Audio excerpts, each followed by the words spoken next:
আরেকবার যদি রইস ভাইয়ের কাছে পাইতাম তাইলে একটা ডলা দিয়া কথাটা ঘুরাইয়া দিতাম। ধুলিবাড়িতে একদিকে সালাউদ্দিন ও আমেনা বেগমের সন্তান আসবে, আর অন্যদিকে নান্নু ফকিরের নতুন কোন পরিকল্পনা ধুলিবাড়িকে ধ্বংস করে দিবে? কি ঘটবে তাহলে সত্যের মৃত্যু নিয়ে নাটকের 49তম পর্বে? সেটি এই ভিডিওর মাধ্যমে আমি আপনাদেরকে জানিয়ে দিব।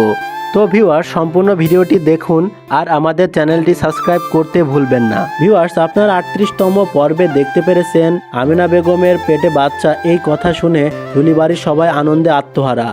আর অন্যদিকে আমেনা বেগম আর সালাউদ্দিনের বাবা মসজিদের জন্য বাইরে 2-3 দিনের জন্য গিয়েছে, কিন্তু সে জানতে পারেনি যে আমেনা বেগম আর সালাউদ্দিনের বাচ্চা হবে। কিন্তু সত্যের মৃত্যু নিয়ে নাটকের 39তম পর্বে আপনারা দেখতে পারবেন সালাউদ্দিন ও আমেনা বেগমের বাচ্চা হবে। এটা শুনে সালাউদ্দিনের বাবা অনেক খুশি হবে।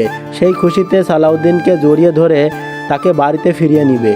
তাহলে এইবার পরিবারের সবাই কি সালাউদ্দিন ও আমেনা বেগমকে গ্রহণ করবে নাকি করবে না? ভিউয়ার্স, আপনারা সেটা 39তম পর্বে দেখতে পারবেন। আর অন্যদিকে সালাউদ্দিনের মেজ ভাই এর বউ ফাতেমা, তার বাচ্চা হয় না 4 বছর, যার কারণে পরিবারের সবাই তাকে এখন আর পছন্দ করছে না। তাকে অনেক কটূক্তি, অনেক বাজে কথাও বলছে।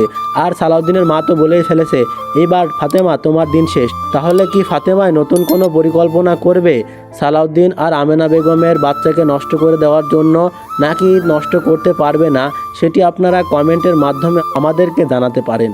তো ভিউয়ার্স, আপনারা যারা সত্যের মৃত্যু নিয়ে নাটকের 39তম পর্বটি সবার আগে দেখতে চান তারা আমাদের চ্যানেলটি সাবস্ক্রাইব করুন আর আমাদের এই সম্পূর্ণ ভিডিওটি দেখতে থাকুন। এই ভিডিওতে আমি আপনাদেরকে জানিয়ে দিব সত্যের মৃত্যু নিয়ে নাটকের 39তম পর্বটি কবে আসতে চলেছে। আর ভিউয়ার্স, 39তম পর্বে কি সালাউদ্দিন ও আমেনা বেগমকে তার বাবা বাড়িতে ফিরিয়ে নিবে আর পরিবারের সকলে কি মেনে নিবে? কি ঘটবে ভিউয়ার্স, সেটা আপনারা আগামী 6 মে দুপুর 3টায় ইগল ড্রামা সিরিজ ইউটিউব চ্যানেলে দেখতে পারবেন। ভিউয়ার্স, নাটকের এরকম আপডেট পেতে আমাদের সাথেই থাকুন। ধন্যবাদ।